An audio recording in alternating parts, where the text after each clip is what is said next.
Hello student, I am Rajni Gupta. Welcome to science solution. आज हम पढ़ेंगे क्लास 8 का चैप्टर 10, जिसका नाम है किशोरावस्था की ओर। तो बच्चों, किशोरावस्था क्या होती है? जब हम छोटे से थोड़े बड़े होने लगते हैं, 12 से 18 वर्ष की जो उम्र होती है वो किशोरावस्था होती है। आपने देखा होगा कभी कभी अपने दोस्तों को, जैसे अपन एक आध साल बाद मिले तो कभी कभी क्या होता है, आवाज़ में चेंज आता है किसी दोस्त की, या दाढ़ी मूछें आने लगती हैं, लड़कियां थोड़ी बड़ी सी लगने लगती, लंबाई बढ़ जाती। तो ये क्या है? ये किशोरावस्था के लक्षण हैं। तो इस पार्ट में हम किशोरावस्था की अवस्था में जब हम प्रवेश करते हैं तो हमारे शरीर में क्या क्या परिवर्तन आते हैं, इन सब बातों का हम इस पार्ट में चर्चा करेंगे। तो जैसे कि पहला पॉइंट है किशोरावस्था या यौवन यौवन आरंभ। यौवन आरंभ मतलब जिसे अपन बोलते हैं, मतलब अपन जो 18 वर्ष की, 16 से 18 वर्ष की जो उम्र होती है जिसमें यौवन आरंभ होता है या किशोरावस्था अपनी प्रारंभ होती है।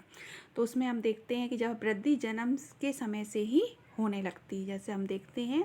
और 10 से 11 वर्ष की आयु के बाद वृद्धि में एकाएक क्या होती, तीव्रता आती। वृद्धि हमें मतलब साफ दिखने लगती है, मतलब 10 साल तक तो कुछ फर्क नहीं दिखता, लेकिन जैसे 10 से 11 वर्ष की आयु में हम आते हैं तो वृद्धि एकाएक बढ़ जाती है, हमारी लंबाई भी बढ़ती है। तो वृद्धि एक क्या है, एक प्राकृतिक विक्रम है।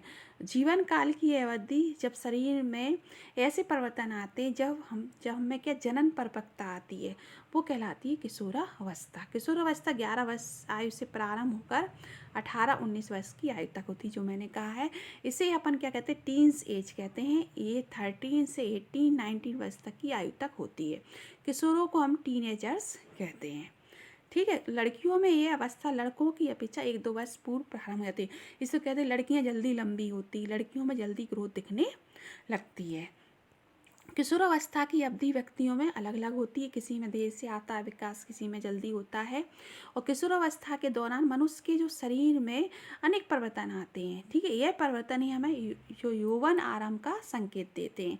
इनमें सबसे महत्वपूर्ण परिवर्तन है लड़के लड़कियों में जनन क्षमता का विकास होना। किशोर की जनन परिपक्वता के साथ ही ये जो यौवन का आरंभ होता है वो समाप्त भी हो जाता है। ठीक है। अब इसके बाद अपन देखते हैं यौवन आरंभ में होने वाले परिवर्तन। यौवन आरंभ या किशोरावस्था में होने वाले परिवर्तन। तो हम देखते हैं कि हमारा सबसे पहला पॉइंट है लंबाई में वृद्धि होती है। तो जैसे ही अपन 11-12 साल से जैसे अपन बड़े होते हैं तो 18 वर्ष तक अपनी जितनी भी लंबाई होनी होती है वो हो जाती है। तो इस प्रकार ये चार्ट दिख रहा है, देखो आप। 8 वर्ष की आयु में लड़कों में 72% लंबाई होती है, लड़कियों में 77%। फिर 9 वर्ष में जब जैसे होते तो 75-81%। फिर 10 वर्ष में 78-84%। 11 वर्ष में 81-88%, है ना। 12 वर्ष में 84 और 99%। ठीक है। फिर इसके बाद अपन आते हैं 13 वर्ष में, देखते हैं 13 वर्ष में कितनी हो जाएगी, 88, 95। ऐसे 14 वर्ष में 92, 98। 15 वर्ष में 95, 99। और 16 वर्ष में 98, 99। 17 वर्ष में 99 और 100%। और ये 18 वर्ष में अपनी 100% अपनी जो लंबाई होती है वो बढ़ जाती है। कभी कभी लंबाई ज्ञात करने का सूत्र भी आता है। तो ये पूर्ण लंबाई के लिए गणना वर्तमान लंबाई और वर्तमान आयु में पूर्ण लंबाई का प्रतिशत 100%। ठीक है। एक लड़का जिसकी आयु 9 वर्ष तथा लंबाई 120 सेंटीमीटर है, तो वृद्धि काल की समाप्ति पर उसकी अनुमानित लंबाई कितनी हुई? तो ये सवाल है। 120 क्या थी उसकी लंबाई थी, और आयु कितनी थी उसकी? 9 वर्ष थी। तो वृद्धि काल 9 वर्ष में उसकी कितनी? 75%। इस चार्ट के अकॉर्डिंग, जो ऊपर चार्ट है, 9 वर्ष में लड़के की वृद्धि कितनी होती है? 75%। बस इसका अपन करेंगे तो ये अपना आंसर आ जाएगा 160 सेंटीमीटर। तो बच्चों, ये सवाल कभी कभी पेपर में आते हैं तो आप ये कर सकते हैं। ठीक है। नेक्स्ट जो अपन ने अभी ये चार्ट पढ़ा था वृद्धि का, जो उसको ग्राफ के द्वारा दर्शाया गया है, इसको अपन देखते हैं। जैसे 8 वर्ष में 70% और लड़कियों की 75%, है ना। 9 वर्ष में 70%, लड़कियों की 81%। इस तरीके से चार्ट बताया गया है बच्चों, तो ये अपन कर सकते हैं। फिर इसके बाद आता है कि क्या होता है कि 18 वर्ष की आयु में जो अपनी वृद्धि होती है वो फिर उसके बाद धीमी हो जाती है, फिर जबकि कुछ धीरे धीरे भी वृद्धि करते हैं। इसमें जो ये पहेली है, इसका नाम क्या है बच्चों? चित्र में दिख रहा है पहेली। इससे कोई परिचित नहीं कराता, लेकिन मैं कराती हूँ आपको। ये पहेली है। अब पहेली चिंतित है, अगर मैं लंबी हो गई तो मेरा चेहरा तो छोटा हो जाएगा, और जबकि मेरा चेहरा शरीर की तुलना पर ऐसा नहीं होता है। शरीर के सभी अंग कैसे होते हैं? समान दर से वृद्धि नहीं करते, है ना। कभी कभी किशोर के हाथ और पैर शरीर के अंगों की अपेक्षा बड़े दिखाई देने लगते हैं, परंतु सिर ही दूसरे भाग भी वृद्धि करके शारीरिक जो अनुपात को संतुलित कर देते हैं और फलतः शरीर सुडौल है। मतलब ऐसा नहीं है कि अपने समान अंग, मतलब अपना हाथ पैर सब बराबर से वृद्धि करें, ऐसा नहीं है ना। कोई देर से करेगा, कोई जल्दी करेगा, लेकिन एक समय के बाद अपने शरीर के अनुसार इनकी वृद्धि होकर अपना जो शरीर होगा वो सुडौल हो जाएगा। ठीक है। कभी कभी आप देखते हो कि अगर अपने मम्मी पापा लंबे हैं तो बच्चे भी उनके कैसे होते हैं? लंबे होते हैं। तो ये गुण माता पिता की जो लंबाई होती है माता पिता से प्राप्त जीन पर ही निर्भर करती है। नेक्स्ट पॉइंट है शारीरिक आकृति में परिवर्तन। अब आप देखते होंगे जब जो बच्चे 12 से 18 वर्ष के बीच में, आप देखते होंगे कि लड़के लड़कियों में कुछ अंतर आता है शारीरिक आकृति। कैसे? जैसे क्या अंतर आता है? वृद्धि के कारण ये कंधे होते हैं वो कैसे होते हैं? फैलकर चौड़े हो जाते हैं, और लड़कियों में कमर का जो निचला हिस्सा होता है वो चौड़ा हो जाता है। ठीक है। वृद्धि के कारण लड़कों में शारीरिक जो पेशियां लड़कियों की अपेक्षा कैसी होती हैं? गठी हुई दिखाई देती हैं लड़कों में। ठीक है। इस प्रकार लड़के लड़कियों के शारीरिक परिवर्तन होते हैं। फिर उसका स्वर में परिवर्तन। स्वर में क्या परिवर्तन आता है? तो आप देखते होंगे कभी कभी लड़कों का जो स्वर यंत्र होता है वो विकसित होकर अपेक्षाकृत काफ़ी बड़ा हो जाता है, और गले के सामने एक उभरा हुआ भाग दिखाई देने लगता है, जिसे अपन एडम्स एप्पल कहते हैं। बच्चों, ये पेपर में बहुत आता है कि बच्चों की, लड़कों की आवाज़ फटने क्यों लगती है, आवाज़ भारी क्यों हो जाती, तो इन सब का रीज़न यही है। तो अपन को कभी घबराना नहीं चाहिए। अगर अपन 12 से 18 वर्ष के बीच में है और अपनी जो आवाज़ में चेंज है या सामने वाले दोस्त की आवाज़ में चेंज है तो उसे अपन को चढ़ाना नहीं चाहिए। ये सब किशोरावस्था के लक्षण हैं। तो उसे अपन एडम्स एप्पल कहते हैं। जबकि लड़कियों में जो स्वर यंत्र होता है काफ़ी कैसा होता है? छोटा होता है, और लड़कियों का जो स्वर होता है उच्च ताल तत्व वाला होता है, और लड़कों का जो स्वर होता है वो गहरा होता है। किशोर लड़कों में कभी कभी स्वर यंत्र की जो पेशियाँ में अनियंत्रित वृद्धि हो जाती है, तो जो आवाज़ होती है फटने और फर्राने लगती है। तो एक प्रश्न आता है कि किशोर लड़कों की आवाज़ फटने या फर्राने क्यों लगती है? तो इसी के कारण होती है क्योंकि जो उनकी पेशियाँ होती हैं, स्वर यंत्र की जो पेशियाँ, गले में स्वर यंत्र होता है तो उसकी जो पेशियाँ होती है अनियंत्रित वृद्धि करती होने लगती हैं। इस कारण की जो आवाज़ फटने और भर्राने लगती है। तो बच्चों, ये चित्र दिख रहा है, ये पेपर में बहुत आता है। इसे अपन कहते हैं एडम्स एप्पल। ये गले का उभरा हुआ भाग क्या कहलाता है? Adam's apple. इस चित्र में दिख रहा है, तो ये चित्र बना के देख लेना और इसको समझ लेना, ये पेपर में बहुत आता है। नेक्स्ट है अपना टॉपिक स्वेद और तेल ग्रंथियों की क्रियाशीलता में वृद्धि। तो बच्चों, आपने देखा होगा कि जो मुहासे बहुत आते हैं इस उम्र में। तो क्यों आते हैं? कि किशोरावस्था में स्वेद और तेल जो ग्रंथियाँ होती हैं उनका जो स्राव होता है वो बहुत बढ़ जाता है, जिसके कारण फुंसियाँ और मुहासे अपने चेहरे पर आते हैं। फिर अगला पॉइंट है जनन अंगों का विकास। जनन अंग विकसित हो जाते हैं, जैसे वृषण से शुक्राणुओं का उत्पादन, और लड़कियों में अंडाशय साइज में वृद्धि करता है, अंड परिपक्व होने लगते हैं। ठीक है। तो लड़कों में वृषण टेस्टी और लड़कियों में ओवम का बनना प्रारंभ हो जाता है।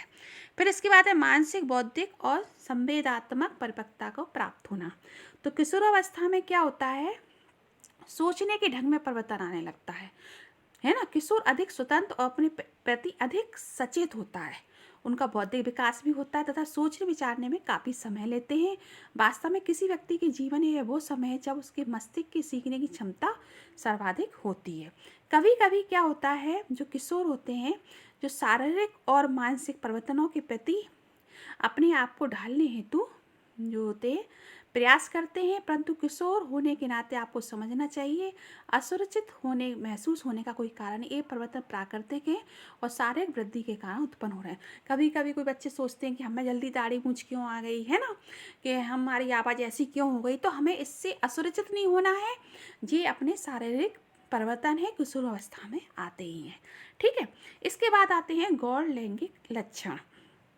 तो युवावस्था में लड़कियों में स्तन का विकास होता है और लड़कों के चेहरे पर बाल आ जाते हैं, और ये लक्षण लड़कियों को लड़के से पहचानने में सहायता करते हैं। मतलब दाढ़ी मूंछ आना, लड़कियों में स्तनों का विकास होना, लड़कों के सीने में भी बाल आ जाना, है ना, और लड़के लड़कियों दोनों के बगल या जांघ के ऊपरी व प्यूबिक क्षेत्र में भी बाल आ जाते।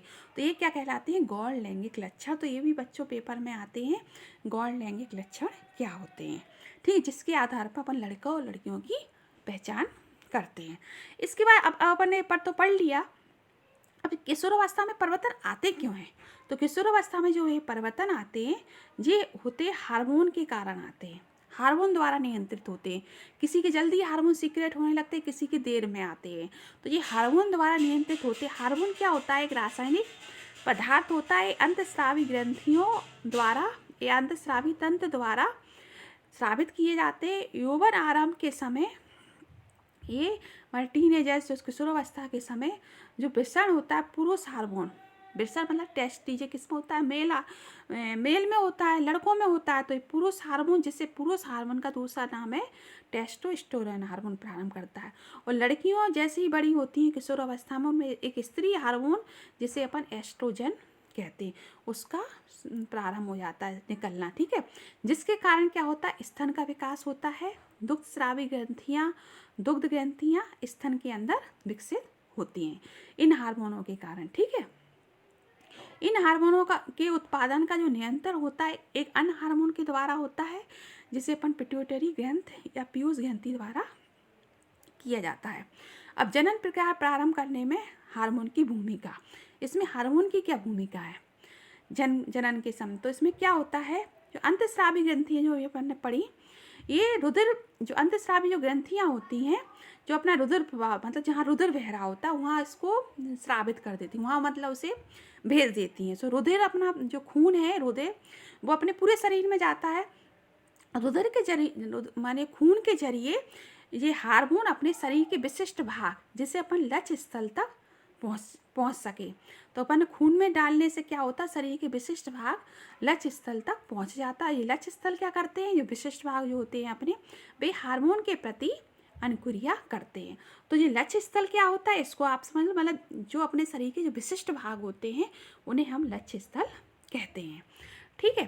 फिर इसके बाद अपन इस चित्र के अनुसार देखेंगे, पीयूष ग्रंथि से जो हार्मोन सीक्रेट हो रहे हैं, मतलब निकल रहे हैं, वो आप अपन ने पढ़ाई है, जो पेपर में आता है। तो मेल हार्मोन जो होता है टेस्टोस्टेरोन, और एस्ट्रोजन होता है फीमेल हार्मोन, इसको निकालते हैं। फिर इसको फिर रुधिर प्रवाह में क्या कर दिया जाता है? स्रावित कर दिया जाता है। शरीर के विभिन्न भागों लक्ष्य स्थल तक पहुंचता है।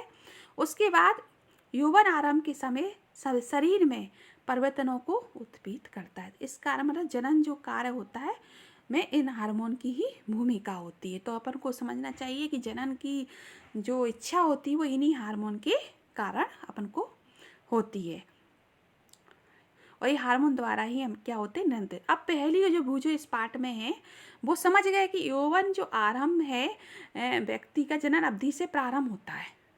क्या ये हमेशा रहता है? क्या ये जनन काल एक बार प्रारंभ होने के बाद माना हमेशा चलता रहता, कभी समाप्त नहीं होता? तो इसका भी जवाब है, ये समाप्त भी होता है। एक समय के बाद शुरू होता है और एक समय के बाद ये समाप्त भी होता है। अब इसको पढ़ते हैं। मानव में जनन काल की अवधि। स्त्रियों में जनन अवस्था का जो आरंभ होता है वो 10 से 12 वर्ष की आयु में होता है, ये अपन ने पढ़ ही लिया। और ये चलता केवल है 45 से 50 वर्ष की आयु तक, ठीक है। इसमें जो अंडाणु होते हैं वो परिपक्व होने लगते हैं। अंडाशय मान ओवम से एक अंडाणु परिपक्व होता है। या 28 से 30 दिनों के अंतराल में किसी एक अंडाशय द्वारा निर्वोचित होता है, ठीक है। फिर इस अवधि में गर्भाशय की जो दीवार होती है वो कैसी होती है? मोटी हो जाती है। अंडाणुओं के निषेचन के पश्चात ओवमज को ग्रहण कर सके, जिसके फलस्वरूप गर्भधारण होता है।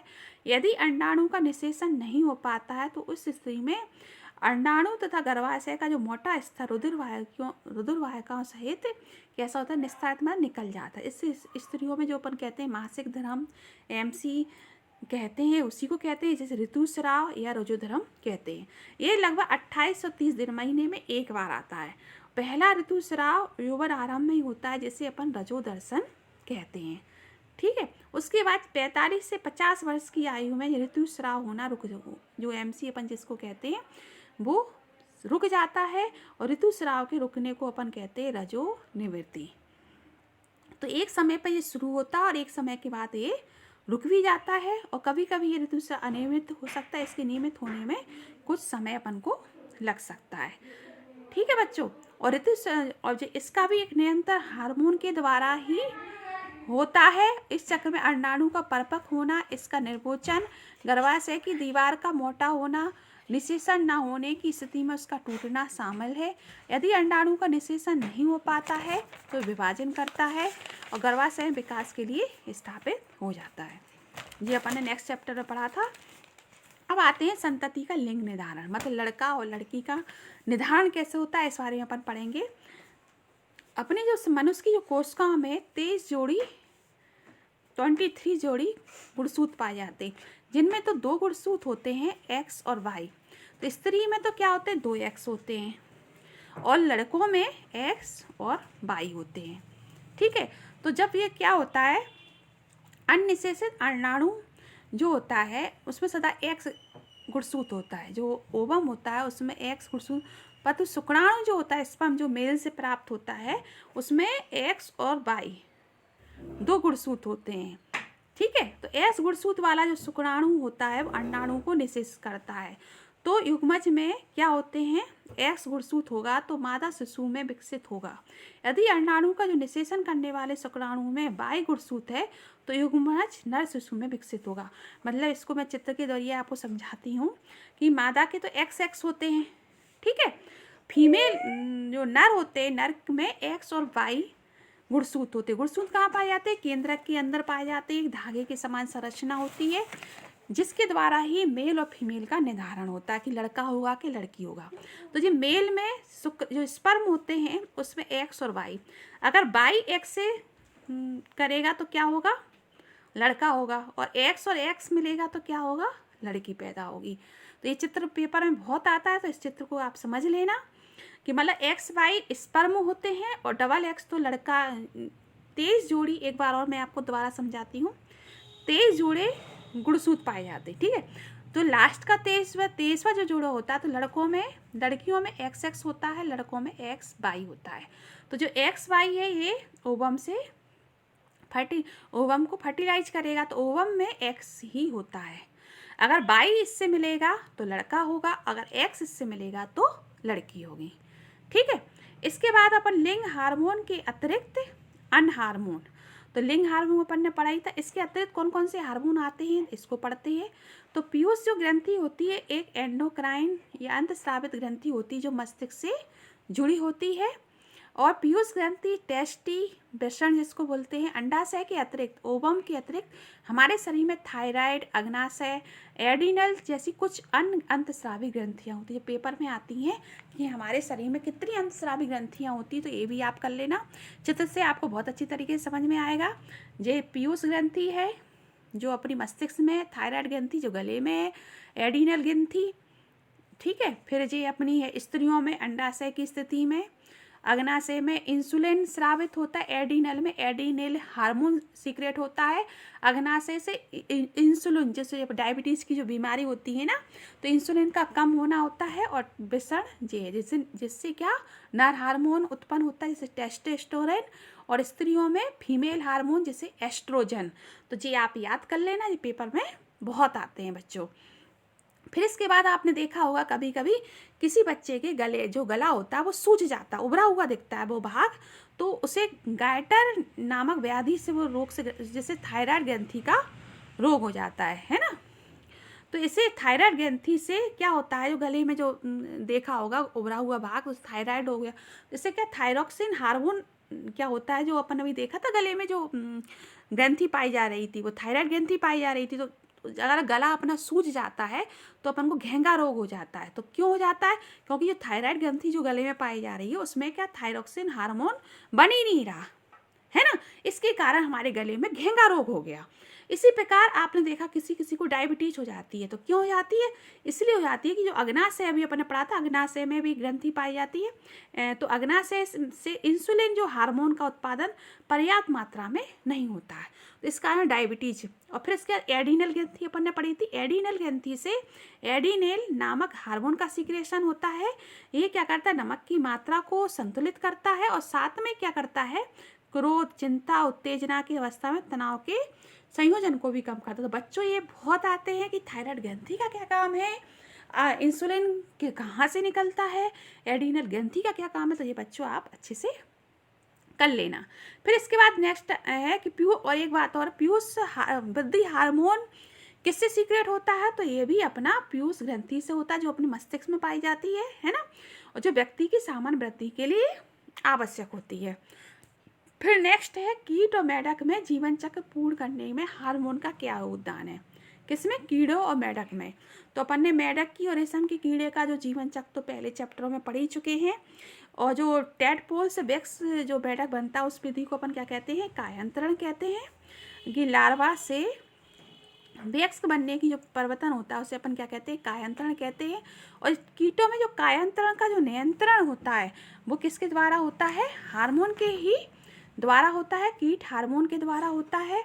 ये क्या करता है? मेढक में जो थायराइड द्वारा स्रावित हार्मोन थायरॉक्सिन, इसका नियमन करता है। थायरॉक्सिन के उत्पादन में क्या होता है? जल में जो आयोडीन की उपस्थिति में आवश्यक, यदि जल में टैडपोल वृद्धि कर रहे हैं तो पर्याप्त मात्रा में आयोडीन नहीं है, तो टैडपोल जो वयस्क मेढक में जो टैडपोल जो होता है पर्याप्त मात्रा में अगर आयोडीन नहीं है तो जो टैडपोल है वो मेढक में परिवर्तित हो ही नहीं सकता। तो हमें पर्याप्त आयोडीन की आवश्यकता होती है। जब मतलब टैडपोल जो मेढक है वो टैडपोल मेढक में जब बदलेगा जब उसे पर्याप्त आयोडीन मिलेगी, और आयोडीन नहीं मिलेगी तो वो मेढक में बदल ही नहीं पाएगा। तो इसलिए अपन ने पढ़ा। इसके बाद जननात्मक स्वास्थ्य, इसमें क्या है? व्यक्ति का कायक और मानसिक विसंगति युक्त उस व्यक्ति का स्वास्थ्य कहलाता है। किसी भी आयु के व्यक्ति को शरीर को स्वस्थ रखने के लिए उसे संतुलित आहार की आवश्यकता होती है। तो व्यक्ति को व्यक्ति का स्वच्छता और सफाई का नियमित रूप से पालन और शारीरिक व्यायाम भी करना चाहिए, जननात्मक स्वास्थ्य के अंतर्गत आता है। तो अब इसके लिए हमें क्या करना चाहिए? हमें संतुलित आहार लेना चाहिए। तो किशोर की जो पोषण आवश्यकता है तो उसे एक नियमित संतुलित आहार लेना चाहिए। संतुलित आहार में उसे क्या लेना चाहिए? प्रोटीन, कार्बोहाइड्रेट, वसा, विटामिन, खनिज का पर्याप्त मात्रा में समावेश करना चाहिए। भारतीय भोजन रोटी, दाल, चावल, सब्जी ये अपन को लेना चाहिए। लोहा आयरन तथा रुधिर का निर्माण करता तो प्रचुर मात्रा में, जैसे पत्तेदार सब्जियां, गुड़, मांस, संतरा, आंवला इत्यादि किशोर के लिए कैसे होते हैं? अच्छे होते हैं। दोपहर और रात्रि में हमें खाना अच्छा लेना चाहिए। दूध, मांस, नट दालें भी अपन को लेना चाहिए। और हमें डिब्बा बंद जो चिप्स और पैकेट होते हैं इनका कम से कम प्रयोग करना चाहिए। हमारे स्वास्थ्य के लिए कैसे होते हैं? हानिकारक होते हैं। फिर इसके बाद आते हैं व्यक्तिगत स्वच्छता। हमें प्रतिदिन नहाना चाहिए। क्योंकि जो श्वेत ग्रंथियाँ होती हैं किशोर अवस्था में, जो आपने देखा होगा किसी किसी बच्चे के शरीर में से बदबू बहुत आती है। क्यों आती है? कि उनकी जो श्वेत ग्रंथियाँ होती हैं वो ज़्यादा एक्टिव होती हैं, जिस कारण उनके शरीर में बदबू आती है। तो शरीर के सभी भागों को स्नान करते समय भली प्रकार के धोना चाहिए। अगर आप सफाई नहीं करेंगे तो जीवाणु संक्रमण का क्या होगा? खतरा होगा, है ना। और लड़कियों को भी एमसी के टाइम ऋतुस्राव के समय सफाई का विशेष ध्यान रखना चाहिए। हमेशा साफ सैनिटरी नैपकिन, घर पर तैयार किए हुए कपड़ों के पैड इत्यादि उपयोग करना चाहिए, और पैड को हर 4-5 घंटे में बदलना चाहिए। शारीरिक व्यायाम, ताजे हवा में टहलना, खेलना शरीर को चुस्त और स्वस्थ रखता है। इसलिए हमें लड़कियों को टहलना, व्यायाम और बाहर खेलना चाहिए। इसके बाद है नशीली दवाओं का निषेध। तो जो किशोरावस्था में नशीली दवाओं कुछ दोस्त लेते हैं, जैसे सिगरेट, तम्बाकू या एल्कोहल, तो हमें इन चीज़ों के प्रयोग से बचना चाहिए। कुछ लोग कहते हैं कि किशोरावस्था जो होता है व्यक्ति के शारीरिक और मानसिक रूप से अधिक सक्रियता का समय है, जो वृद्धि काल का एक सामान्य भाग है। लेकिन इसमें क्या होता है, भ्रमित असुरक्षित महसूस ना करें। यदि कोई व्यक्ति आपको बताता है कि ड्रग नशीली दवा के सेवन से आप अच्छा तनाव मुक्त महसूस करेंगे, तो उसके लिए आपको ना कहना चाहिए। ड्रग्स एक नशीले पदार्थ है जिनकी लत पड़ जाती है। यदि आप इन्हें एक बार ले लेंगे तो बार बार लेने की इच्छा होती है, इसलिए हमें इन चीज़ों से बचना चाहिए। इसी प्रकार एड्स भी इन्हीं चीज़ वायरस से, एड्स जो अपन ने सुना होगा, HIV नामक एक खतरनाक विषाणु वायरस द्वारा होता है। वायरस एक पीड़ित व्यक्ति से स्वस्थ व्यक्ति में ड्रग के लिए इस्तेमाल की जाने वाली सीरिंज के द्वारा भी दिया जा सकता है। वायरस का संक्रमण दूसरे माध्यम, जैसे अगर पीड़ित रोगी माँ है तो उसके दूध से उसके बच्चे को भी हो सकता है, तो हमें बचना चाहिए। तो बच्चों, ये चैप्टर पूरा हो गया, आपको समझ में आ गया होगा। कहीं भी या कोई भी टॉपिक अगर आपको समझ में नहीं आया, उसे कमेंट सेक्शन में लिखना। मैं सभी के प्रश्नों के उत्तर देने की कोशिश करूँगी। और घर पर रहें, सुरक्षित रहें। नेक्स्ट वीडियो में मिलते हैं। मेरे चैनल को ज़रूर सब्सक्राइब कीजिएगा, लाइक करिएगा, शेयर करिएगा। नेक्स्ट वीडियो में मिलते हैं। धन्यवाद।